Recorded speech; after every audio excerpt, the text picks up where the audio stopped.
The Golden Rule by Christina Soprano. Growing up, I looked forward to visiting my grandmother Hazel every day. Being her next-door neighbor, I had the wonderful opportunity of visiting her whenever I wanted to. Some of my earliest memories go back to times that I spent with her.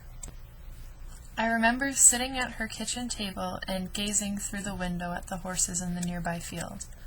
We would sit together in her kitchen and have the most interesting conversations about the farm and my father as a child. Other times we would sit together, not say much of anything at all, and simply look out her big kitchen window to gaze at the farm animals. No matter what we were doing, I enjoyed being in her company. Each visit to Grandmother Hazel's 18th century farmhouse was a new adventure. She always had something new to show me. Her house was full of curious knickknacks and antiques that she had acquired over the years. I always anticipated seeing what new treasure she had to show me.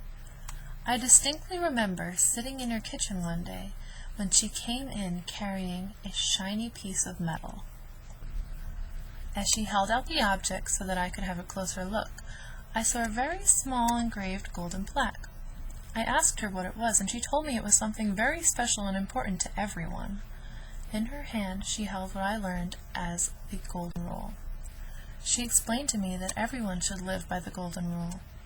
In her sweet, soft voice, she looked at me and said, "Now I want you to learn this and never forget it. You should always do unto others as you would have others do unto you.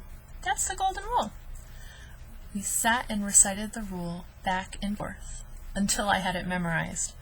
After learning the Golden Rule, I felt so important, and my grandmother was so proud of me for it.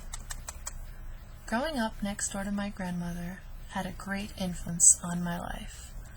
As time passed and years went by, I became a more mature and respectful adolescent. At the same time, Grandma Hazel slowly regressed backwards. As my grandmother's body aged, her mind went back in time, and she became incapable of thinking logically, eventually by the time my teen years rolled around. We could no longer have the same fun and educating conversations that we used to have. Instead, I would sit and listen to her talk. I never really understood what she was trying to say. Her sentences were never complete, and she would randomly say words that had no relation to each other. Grandma Hazel's words may have been lost, but she was still my grandmother.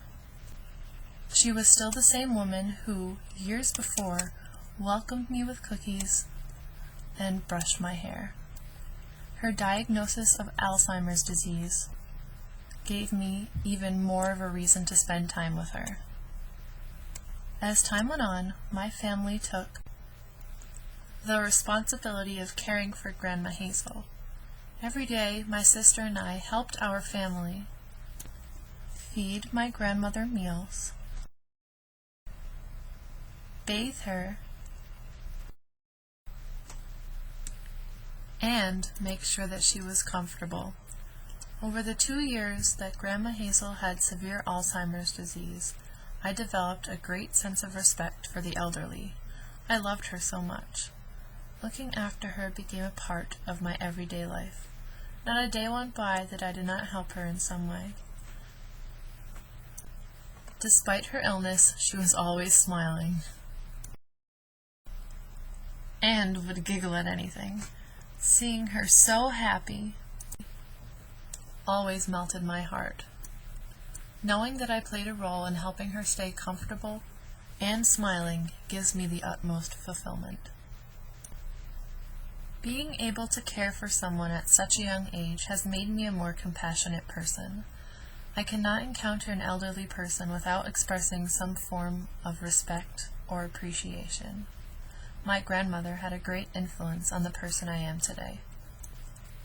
Even when she could no longer use her words of wisdom, I learned a great deal of respect through taking care of her. Quite possibly the most important lesson that I have learned in life came directly from her. No matter where I go in life or what I do, her words will always be with me. Do unto others as you would have others do unto you.